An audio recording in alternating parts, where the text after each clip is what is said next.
అధ్యక్ష మీరు కూర్చున్న స్థానంలోనే ఆనాడు తమ్మినేని సీతారామ గారు కూర్చుని ఏకంగా అమరావతిలో ఉన్న మహిళల్ని వయసులతో ఆనాడు పోల్చారు అధ్యక్ష.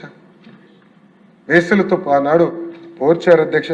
అంతేకాదు అధ్యక్ష, జగన్మోహన్ రెడ్డి గారు మహిళల్ని ఏకంగా పేడ్ ఆర్టిస్టులని ఆనాడు పిలిచారు అధ్యక్ష.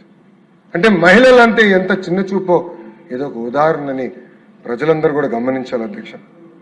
అధ్యక్ష అచ్చెన్నాయుడు గారు చాలా అద్భుతంగా ఈరోజు చెప్పారు అధ్యక్ష. ఆ రోజు ఈ 3 రాజధానుల బిల్లు వస్తే పెద్ద ఎత్తున తెలుగుదేశం పార్టీ శాసనసభ్యులు అటు కూర్చుని పోరాడారు, నినాదాలు చేశారు అధ్యక్ష. దానికోసం వాళ్ళే ఆనాడు సస్పెండ్ కూడా చేస్తాం జరిగింది అధ్యక్ష. కానీ బలం సరిపోలేదు అధ్యక్ష. ఆ బిల్ కౌన్సిల్కి వచ్చింది. ఆనాడు నేను ఒక ఎమ్మెల్సీగా ఉన్నాను అధ్యక్ష.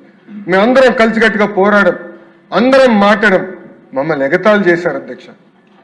ఆనాడు మేమందరం నిర్ణయం తీసుకున్నాం. ఆనాటి leader of opposition Yanamala Ramakrishna గారి నాయకత్వంలో ఈ బిల్ని సెలెక్ట్ కమిటీకి పంపించాలని కూడా మేము డివిజన్ అడిగాం, మేము ముందలే చెప్పాం కూడా అధ్యక్ష.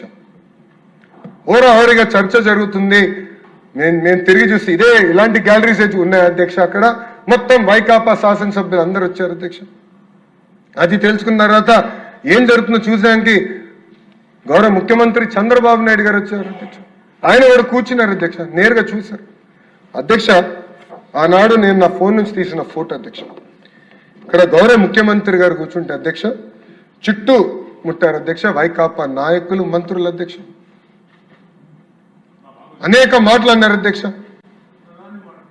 అన్నరాని మాటలు మాట్లాడారు అధ్యక్ష. వాళ్ళకి అండగా నిలబడ్డారు అధ్యక్ష. ఆనాడు ఒక గోడగా నిలబడింది ఆ రోజు మా శాసన సభ్యురాలు భవానీ గారు కానీ, అనగాని సత్యప్రసాద్ గారు కానివ్వండి, స్వామి గారు కానివ్వండి, గుట్టిపాటి రవి గారు కానివ్వండి, మా సాంబశివరావు గారు కానివ్వండి, గోడలాగా నిలబడ్డారు. ఎవరు రానిలేదు అధ్యక్ష.